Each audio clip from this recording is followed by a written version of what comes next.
North and South Korean officials hold talks on the Kaesong Joint Industrial Park workers' wages. Meanwhile, former U.S. President George H.W. Bush is in the hospital after suffering a neck fracture in a fall at his home in Maine. Christine Domingo will tell us why.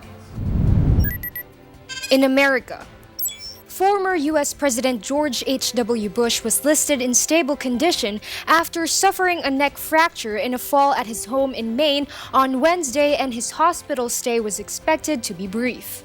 Bush, 91, who served as America's 41st president, was last hospitalized in Houston for a week in December 2014 after experiencing breathing difficulties. A hospital spokesman told NBC News that Bush was taken to Maine Medical Center in Portland, where he is expected to be held overnight.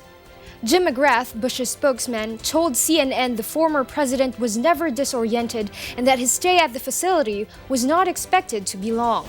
Bush is the father of President George W. Bush and a former Florida Governor Jeb Bush, who is now seeking the Republican nomination for the 2016 presidential election. He currently suffers from Parkinson's disease and cannot use his legs.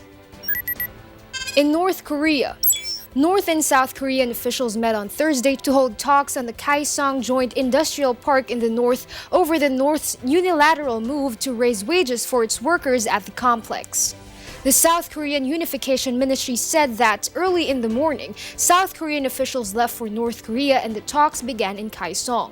The Kaesong Industrial Complex, located a few kilometers north of their heavily fortified border, has been a much-needed source of income for the impoverished North and a cheap source of workers for labor-intensive South Korean firms.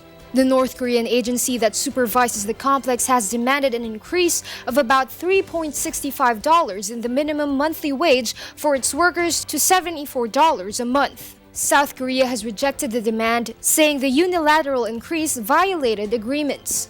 Christine Domingo reporting for Y News.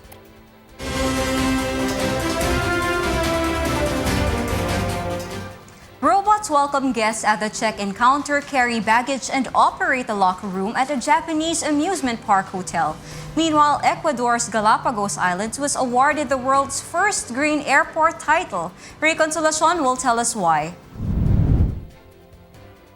Ecuador's pristine Galapagos Islands can boast a new honor to its environmental credential, the world's first green airport. Located on the island of Baltra, the Galapagos Ecological Airport is completely powered by solar and wind power, with 80% of its infrastructure made from material recycled from its old airport. With few freshwater sources on the island of Baltra, the airport has its own seawater desalination plant to supply fresh water to its terminal. In recent years, environmentalists have expressed concern about the state of Ecuador's Galapagos Islands as it balances booming tourism and immigration and fragile environmental ecosystem.